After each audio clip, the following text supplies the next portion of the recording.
All right.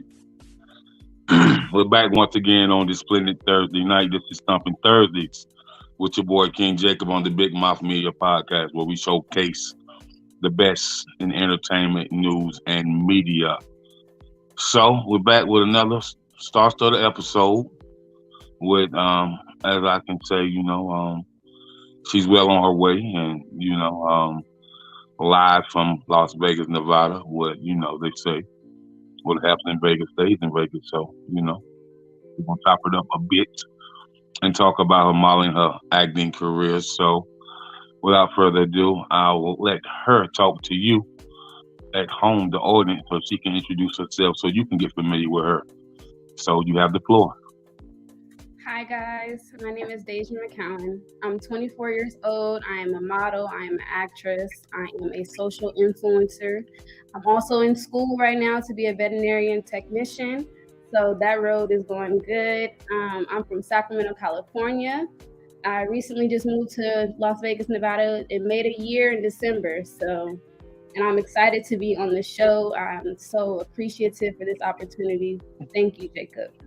You're definitely welcome. So let's talk about, you, as far as before we get into your career. Let's talk about growing up in Sacramento, California. If you can enlighten us how that was, and the perks and the advantages and disadvantages growing up in Sacramento. So it's in the Bay Area, so we know that Sac can be live, raw, and uncut as well. So what was it like for you growing up in Sac? Growing up in Sac, it's a very diverse city. I can say that. Jacob, you mentioned that Sac is a part of the Bay Area, and it is not. Okay. It's not. It's not. Okay. The Sacramento is its own city, and we get a lot of Bay Area folks to move down to Sacramento because Oakland, San Francisco, all of that, it's a little rough out there. So yeah, so upon me saying that, actually when because I got a few friends out in Oakland, Hayward, California, some relatives that used to live in San Francisco, they always include Sacramento as a part of the Bay. That's why I said it. They need to stop doing that. and I hear a lot of people do it though, for real. Yeah, that is true. But us Sac natives, that it's kind of a debate right now because Sacramento is not the Bay. We are our own little colony. Okay. We socialize with ourselves and stuff like that. So yeah, but growing up there was very diverse. I moved around a lot from different areas out there. So, I got a little bit of everybody. Mm-hmm. To the north, to the east, to the south, to the west. I got a little bit of everybody. Okay, so as far as, when you were coming up through the ranks, entering high school and whatnot, how was that for you? Was you athletic? Was you a socialite? Did you take, drama courses in school? Like, what was your deal? I did take a theater class in high school my junior year. So that was pretty fun. I did 2 plays while I was there. I did The Wizard of Oz. I played the fairy godmother. And I did some improv in that class as well. I was athletic. I played basketball. I did cheer. I did softball. I ran track for a few minutes. A few moments. So yeah, I was pretty athletic. I was in the mix a lot. A lot of people knew me. But yeah. Okay, so you are used to the popularity. So being on film is just that deal for you. Yeah, it is. I like the spotlight. I really do. I like the attention, and I love to actually get into character while I'm on set. Playing these different roles and these different characters. It's fun for me. Okay. Interesting. Mm-hmm. So, upon being athletic, you kept your body in shape, and so, with that being said, did any agencies or anybody approach you about modeling in high school? No, actually not. It was a few years ago, 3 years ago. I was walking through the mall, and there was a modeling agency sitting in the middle of it, and she pulled me to the side. She was like, "Hey, you're really cute. You should get into modeling and stuff."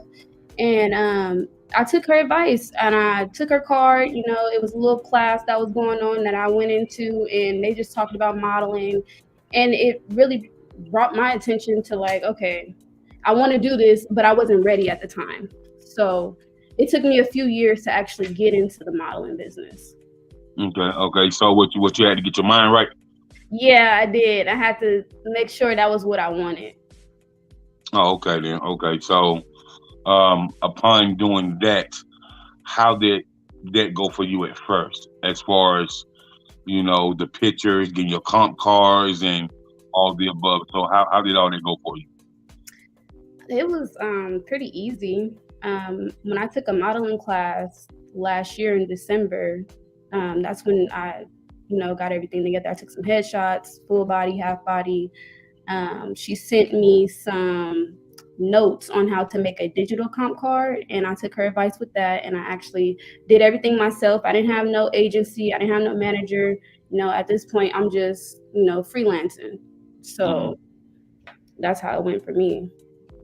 And so upon the freelancing, when did you have your first gig as far as your first actually modeling show or runway show or your first commercial print? August 28th was my first fashion show, and it was actually with the coach from the modeling class. I auditioned, and she was like, "Yes, we want you." So, and it was in Sacramento as well. So that was my first fashion show, and I was really nervous because I'm like, all these lights, all these people, all these cameras. I'm like, what's gonna happen? I hope I don't fall. I hope they like me. I hope they like the outfit that I'm modeling and representing. And yeah, that was a fun experience. My family came out, they supported and everything, and I was just grateful. Okay. So upon doing the first show, what are some of the conversations that you and the owner of the agency had was into after the show? Like, how did she like the way you appeared in the show, your style, your showmanship, your pizzazz, how the audience engaged with you, and did she just notice that you was a piece of art or not? I would definitely say she thought I was a piece of art. We had our conversation after the show. She mentioned to me that I did a good job and that I've came a long, long way from taking her class. And she actually got me in touch with other fashion designers and everything. So after that, it actually took off. The fashion designers that I got in contact with out here in Vegas, I was in actually 2 of their shows. So, I came a long way. Okay. So have you been contacted by any magazines for commercial print or any maybe clothing lines, to be a spokesperson for their commercials? Like, what's going on? Give me the tea. Not yet, because I actually, once I got to the acting, I kind of took a break from modeling, because the last show I did, it was so unorganized, and I'm not gonna say no names or, put anybody out, but it was just so unorganized, and it was a lot of people, it was too much going on, and I wasn't comfortable with getting undressed in front of the male models, so I just, took a break from that. I do want to go back. I haven't got called for any commercial or, magazines or anything like that, because like I said, I took a break and just focusing on my acting in school right now. So Okay. So upon focusing on your acting, then I just want to say before I get started, I just want to give a huge shout out to Mr. Bobby and Miss Renee. Yes, of course. Yes. I want to shout them out, and I want to tell y'all tomorrow on Lifetime. If you go to my Facebook page, you will see I've been sharing the post all week. They will debut their movie featuring Omar Gooding on Lifetime tomorrow. Tomorrow is March 4th. So check it out. If you haven't went to my page, go to my page or just put in Bobby Peoples, put in Renee Peoples, and just get with them, and cause they definitely need your support. Is definitely appreciated. And what I can tell you about the People's TV Network, they definitely have put me in their good graces by sending me people to definitely put on my platform, and I definitely appreciate it. Although I want both of them on the platform as well, because I really need to talk about the directing part and the writing part with a powerhouse couple, a husband and wife, and how that balances their relationship and the balance of the relationship when you're business partners as well. I think that's amazing how they do it, and I really just tip my hat off to them. So shout out to the peoples, and I'm looking forward to watching this movie of theirs tomorrow, man. I'm really looking. I got my DVR set, so if I'm busy, it's going to record anyway. So yeah, I got that set up. So shout out to them. And I actually told my sister about it. I was like, yeah, my boy Bobby got a movie on Lifetime, and my mom and sister watch Lifetime all the time, so they definitely gonna be tuned in, glued to the TV for sure. But upon you wanting to pursue acting and be an actress, tell me how that worked. When I was younger, I always watched these movies, and I always used to reenact certain parts of the movies. So that's when I knew for a fact I wanted to be an actress. Now, I didn't know how to go about, how to get into the acting business. So I asked one of my friends that did a commercial or whatever. I asked him how he got into the acting business, and he was like, you know what, Deja, you need to get you some headshots. You need to get you some classes, get you a few reels in. And I said, okay. So when I got to Vegas, I did my research, and I found a class that did both the teaching, the coaching, and getting me some reels. So I did that for a month or two and got my reels. Now I'm like, okay, I'm ready. I got my headshots, I got my reels, I got my theater from high school, resume on my resume. So I started to submit for these auditions. Okay, and so back up. Okay. All right, so let's talk about your pictures, your headshots, your reels and stuff like that. Let's talk about the process of that, because I really want the audience to get familiar with you and how you came up in the business, and what you was able to do in a year's time.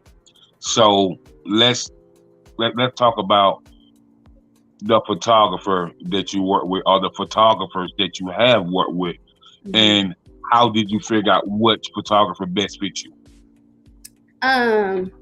So my photographer, the main photographer that I go to, her name is Jenny. She's out here in Las Vegas.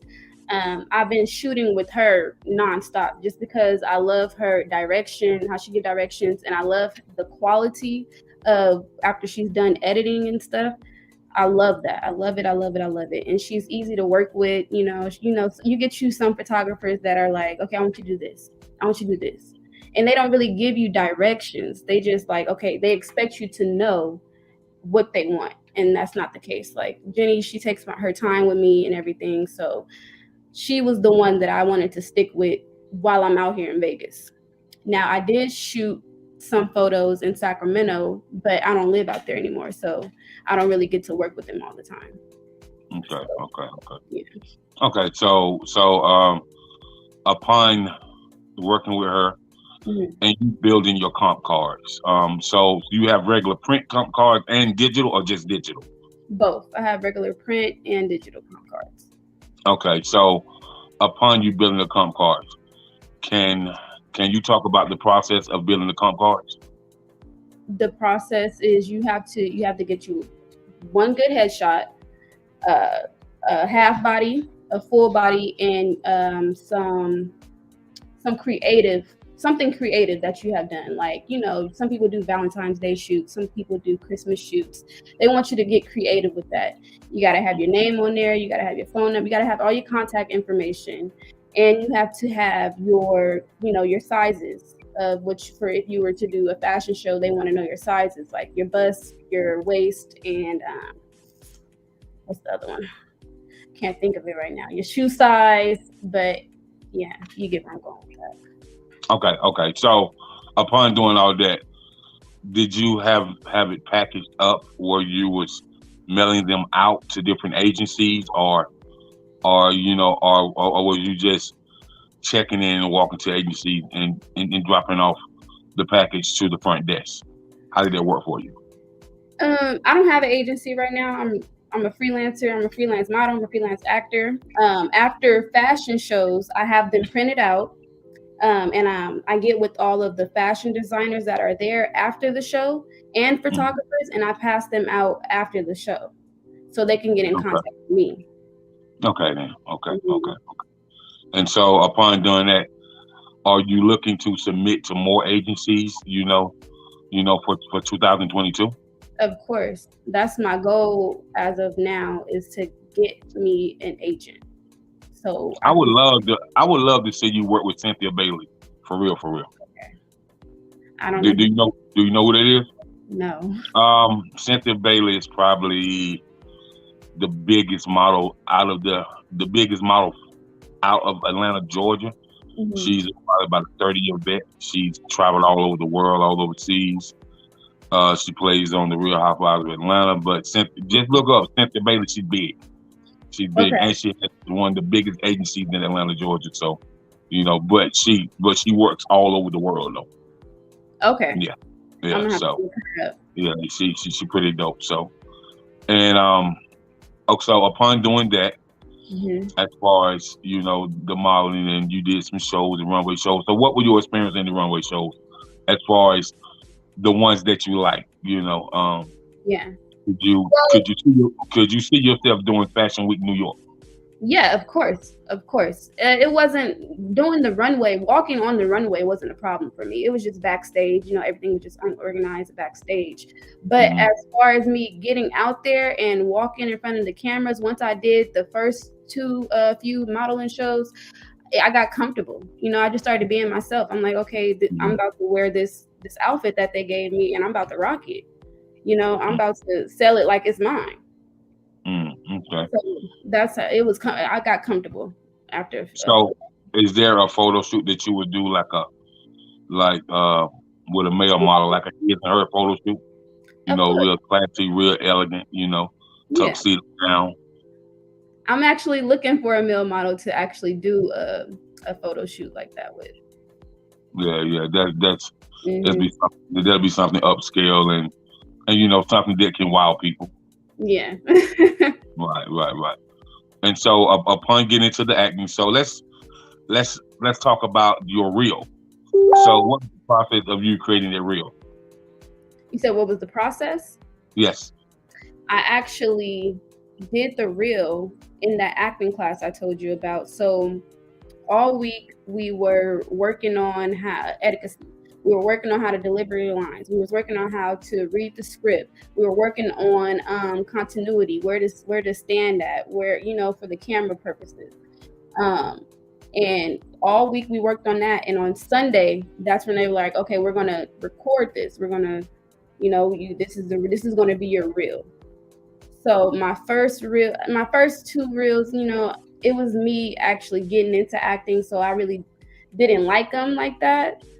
But doing them, it wasn't that hard, you know. I was real natural. I was just stiff, you know, because I was nervous at the same time. Mm-hmm. So upon you not liking them, yeah, when you let other people look at them, or other people in the industry look at them, of course, what do they think? You're asking me what did they think about them? Yes, because the reason I ask you that, because a lot of times it's just like a music artist. Mm-hmm. A lot of times the artists don't like a song, mm-hmm. but the song be their best-selling song. Like we can talk about how Cisco couldn't stand the thong song. but it sold the most records that he's ever sold. Right. So upon what our naked eye sees as the artist and what the people from the outside looking in sees is totally different. Exactly. So that's what I'm asking you. Upon letting other people look at it with their naked eye, what were some of the responses you got?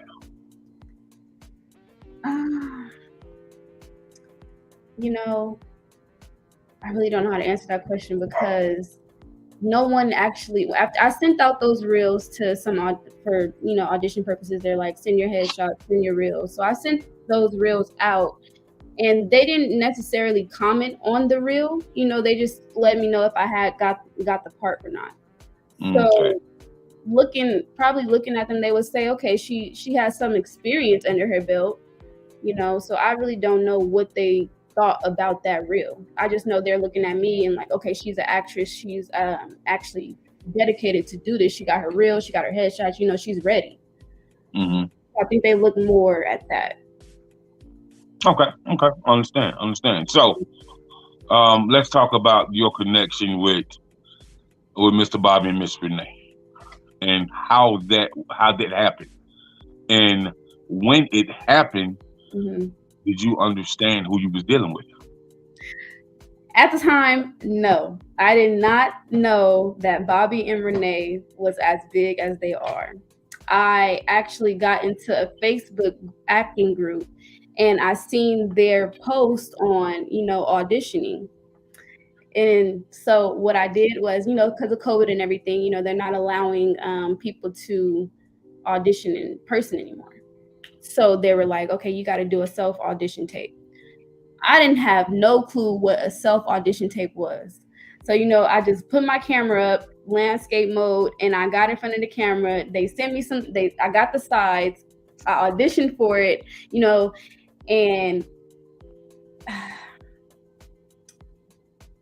when I look back at this self audition tape, I'm like, I cannot believe I wore that in that audition tape. I can't believe I played that part like that. Because now I'm more experienced. I didn't took Renee's class. I'm like, okay, I know how to do this. And they actually told me to audition for the character Keisha. But when I auditioned, I'm like, okay, I see 3 characters that I could play. So I auditioned for all 3. And I sent them all in. And they told me, okay, I want you to be this character. And I said, okay, I'm me being a new actress coming up in the game. I'm like, I'll take whatever you got at this point, because I want to see how I could act with different producers and directors, because this is after I didn't got a lead role from Evan and Andre, which are the producers of 100 Degrees at Midnight. So Bobby and Renee's Pimptress, it actually came out good. I did my best, and I wanted them to see that I could act. I tried to, like, how should I put this? I wanted to impress them because I know they had movies on Tubi, but I didn't think that they were as big as they are. Oh yeah, they are. They've definitely been around this film arena for a very, very long time, and so they've been in the industry for a long time. Right, and so they're definitely well connected, and they definitely want to bring the younger generation along to really give them those nuggets and those jewels about the film world, the acting world, and with Miss Renee being a creative mind when it comes to writing, and with Mr. Bobby having that naked eye for artistry. Yeah. And and he actually knows how the actor is supposed to sound, what type of emotion they're supposed to get off, what type of body language they're supposed to give off. And so you definitely got the exclusive, you know what I mean, for sure.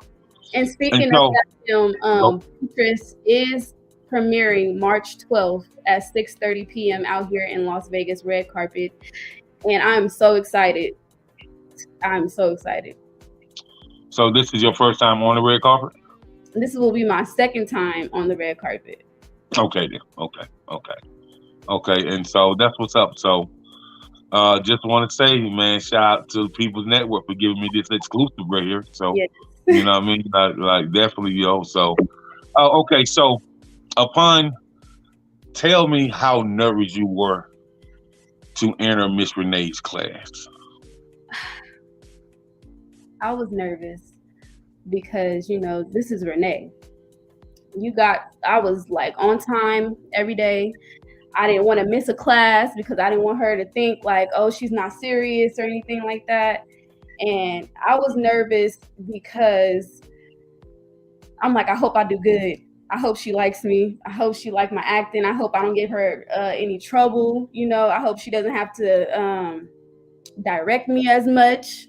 But the class was great. I recommend it to everybody out there, anyone that wants to be an actress or actor, to take her class. It is very, very helpful.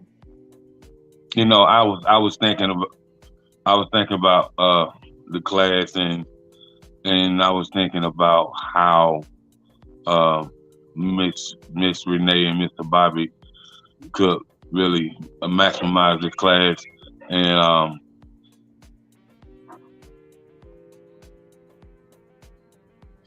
they can definitely with this class, take it to a broader, because people need this class, because there's a lot of kids coming out of high school that want to be an actor or actress, and so with her giving this class, I think this is wonderful. So, so with that being said, tell me about the class. Like how was the registration? Like how did she section it off, or like how was the table readings, and like how was the class in general? So with the class, we do monologues, which is a minute, is a minute long, with just you acting and showing your skills. Then we do a cold read, which you have the script in front of you, and you just read off of the script as it's in front of you, and see how for audition purposes, when you're going out to audition, and they might ask you to do a cold read, they might ask you to do a monologue. So she's going to prepare you to have a drama monologue and a comedic monologue, just in case someone asks you to perform a monologue. So you got to have that on hand. She teaches you about etiquette. She teaches you about being backstage and knowing the terminology for when you're on set. So I thought that was really good because I didn't know anything. I didn't know what camera left mean. I didn't know what camera right mean. I didn't know any of that before I took her class. So that was great. And then, getting to know the people that are taking her class, that was a great experience too. I was mad when the class ended because I wanted to keep seeing the faces that were there with me this whole time because they were great. It's also nerve-wracking when you have other people that you don't know coming from Atlanta, different areas and stuff like that, watching you act. So that was another, nerve-wracking thing that I had going on. I'm like, I don't know these people. These people don't know me. Right. And so with that being said, with Miss Renee being a great writer and a creative mind, how was the instructing as far as her being an instructor as far as teaching the class? Like, what are some key bullet points that you feel like you learned that you can take on with you for the longevity of your acting career? Redirecting the script, learning how to improv. What else? No one knows the script but you. Once you go out there and they're not reading off of it. If you could replace a word with another word and still bring that script alive. She was a great teacher. She gave us a lot of information. She gave us a lot of points on what we needed to do for the next time we come to class. And I want you to do it this way. I want you to do it this way. And, she gave a lot of good directions. Okay. And so learning how she articulated the script and wrote the script, what are some bullet points from her writing techniques when it comes to providing a script that all the students in the class can really understand and really learn?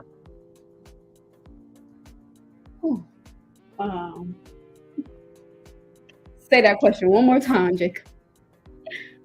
So upon learning the scripts, what are some key techniques on how to write that you can take with you for the longevity of your acting career? Upon learning how a script is supposed to be written, what were her techniques, and what are those bullet points that you can point out to another person on what you have learned? Got you. So you definitely want to highlight the name of the person that you're reenacting. You want to figure out what their motivation is.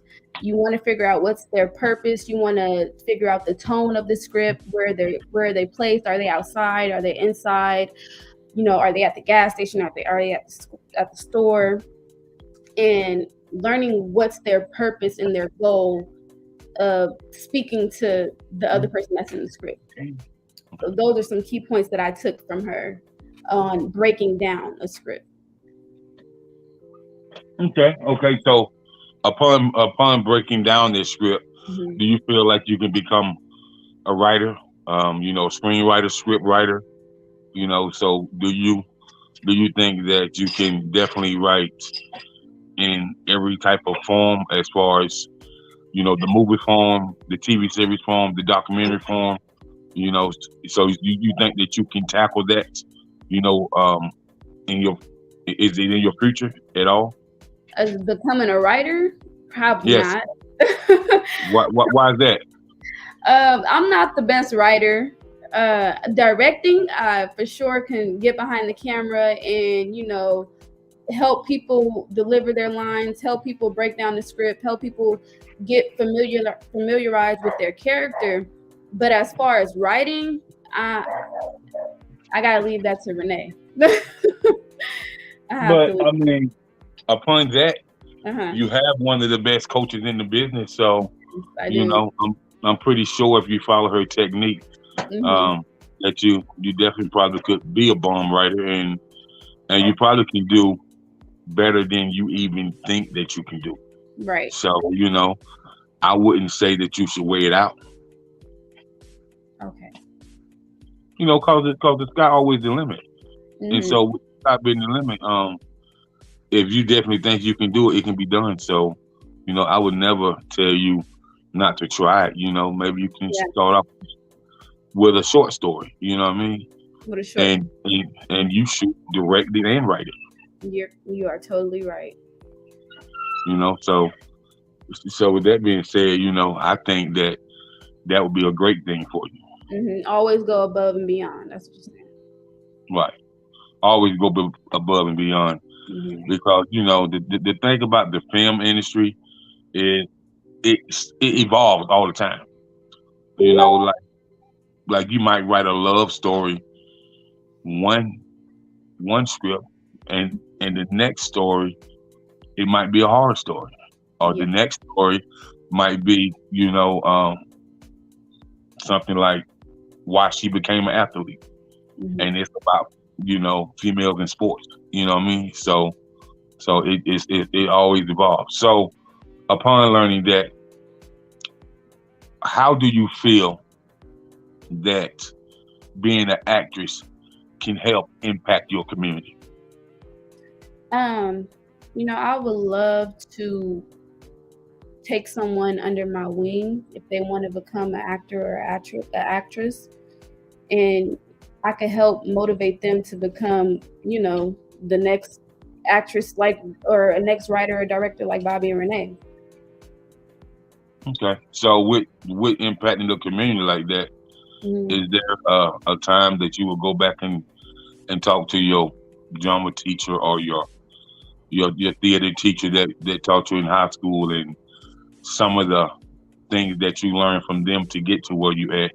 Is there a conversation that you will have with that teacher about coming into classroom one day and teaching some of the kids what you've learned as high school? Is that something that you will be open to?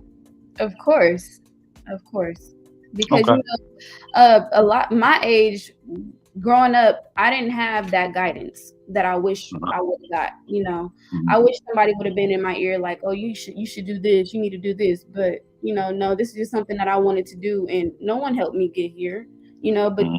once I got out here to Las Vegas, that's when I met Bobby and Renee and Evan and Andre, and they helped me get here too. So I wish that I had that guidance growing up in high school.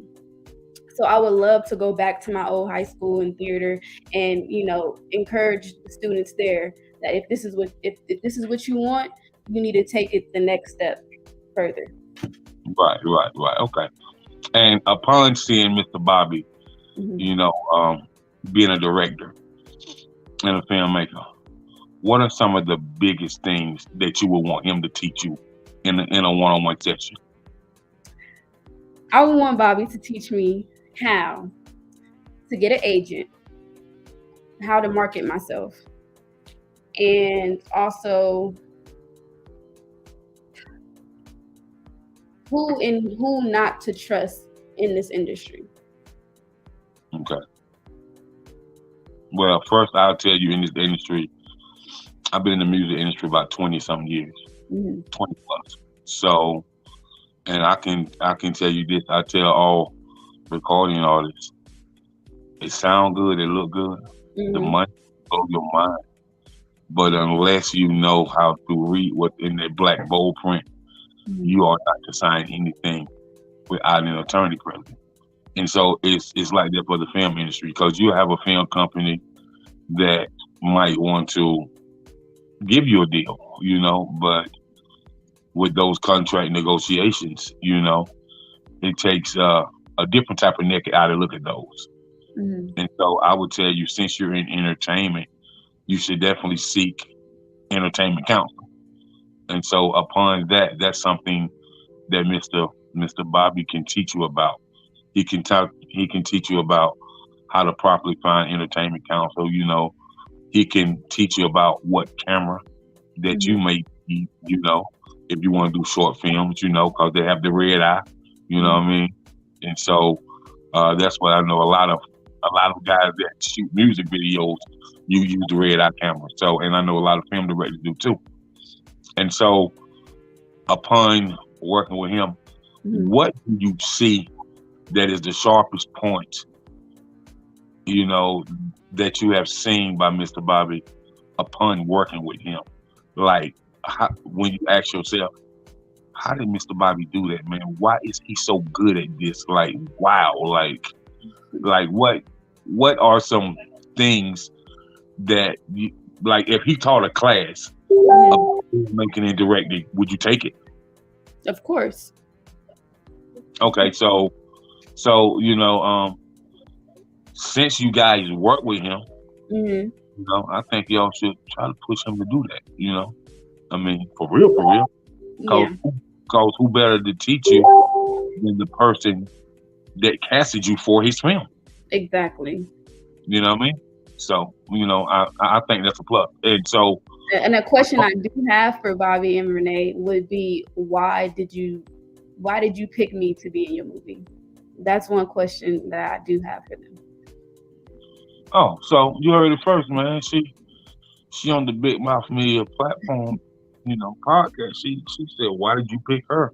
And so I'm pretty sure that you want to know this because this is going to give you a lot of clarity about who you are as an Hmm. actor, and it's going to continue to motivate you to even achieve more. Correct? Exactly. Okay. Yes. Okay. And so upon taking Miss Renee's class, Hmm.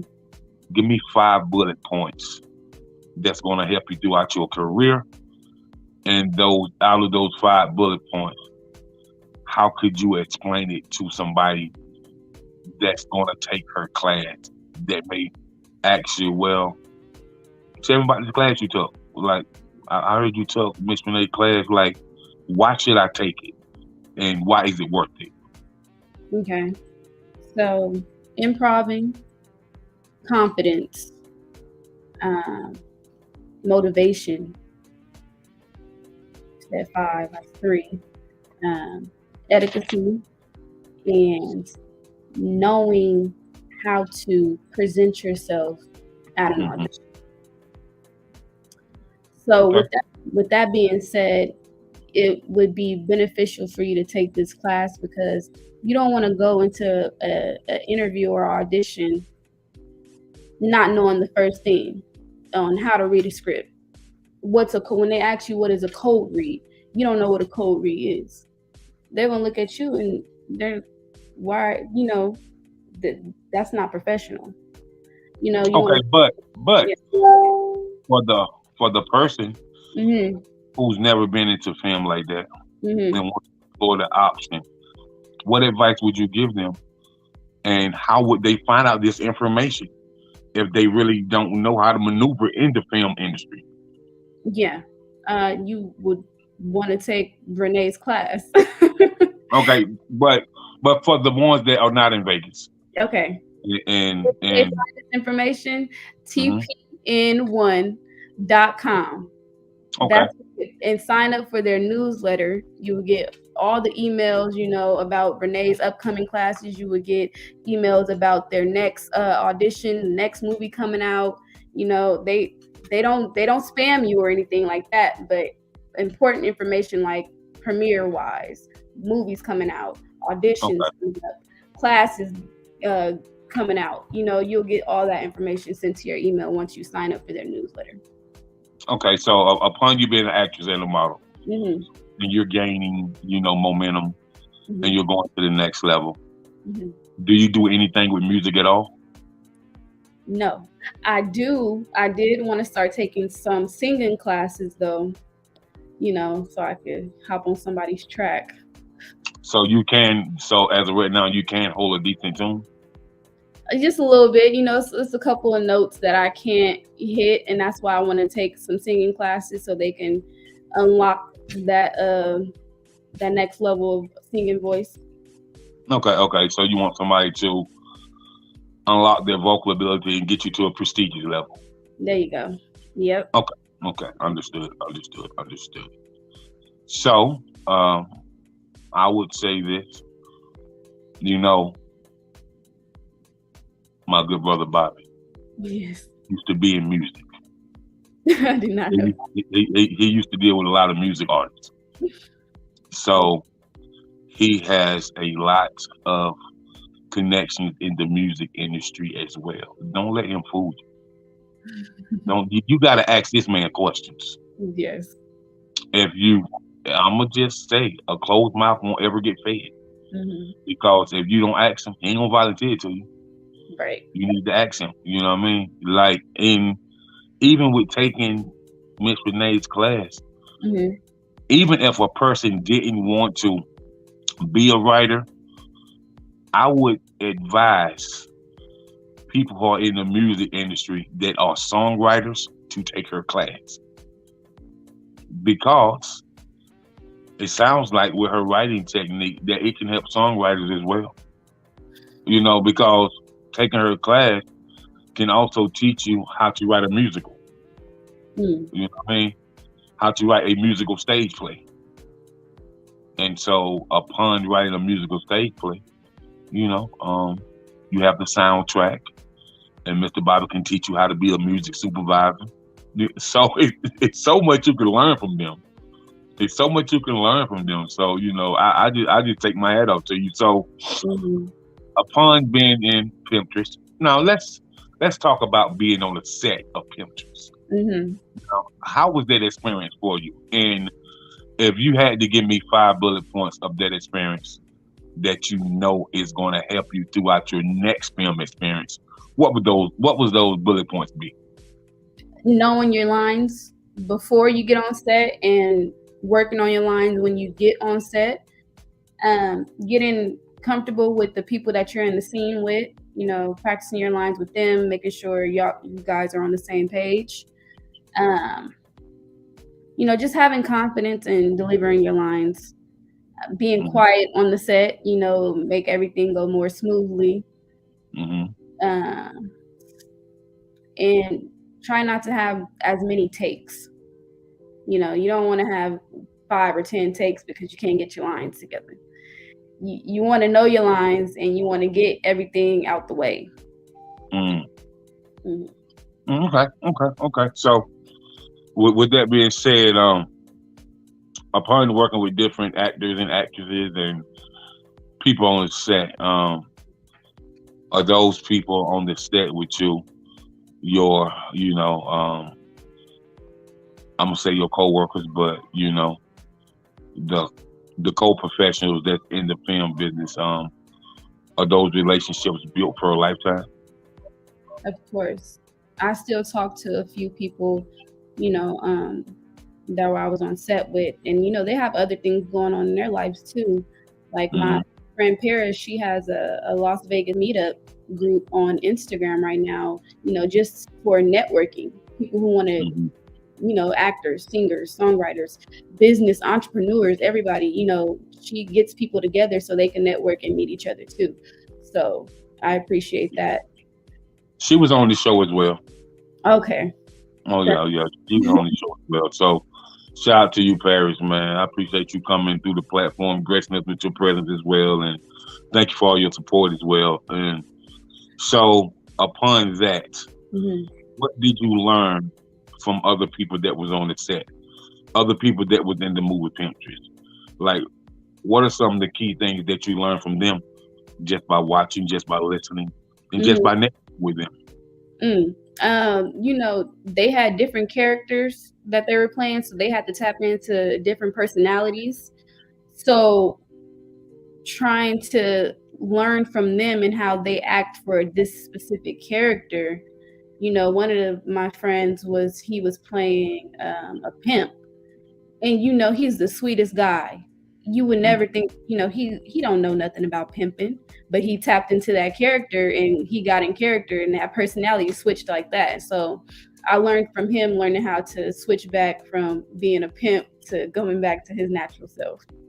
Okay, so how long would you say that upon working on the set of a movie or TV series, and you have to be into this character mode, how long do it take people to get back into their regular reality mode, which is themselves? Well, for me, it doesn't take that long to get back to how I was. I could act like that right there in front of the camera, and as soon as the camera shut off, I'm back to Dejia McCowan. So, well, the reason why I asked you that, because I heard Brad Pitt say that sometimes, based on what character it is, it takes a little bit while to get back into reality mode, that yourself, who you are. Yeah. Because you've been working on these lines for the last 6-7 months. You know what I mean? And so it takes you a while to get back. So that's why I asked that question. And so now that you are in the modeling world, in the fashion world, and you've been on set, when you visit back home, what's the response? What's the outlook?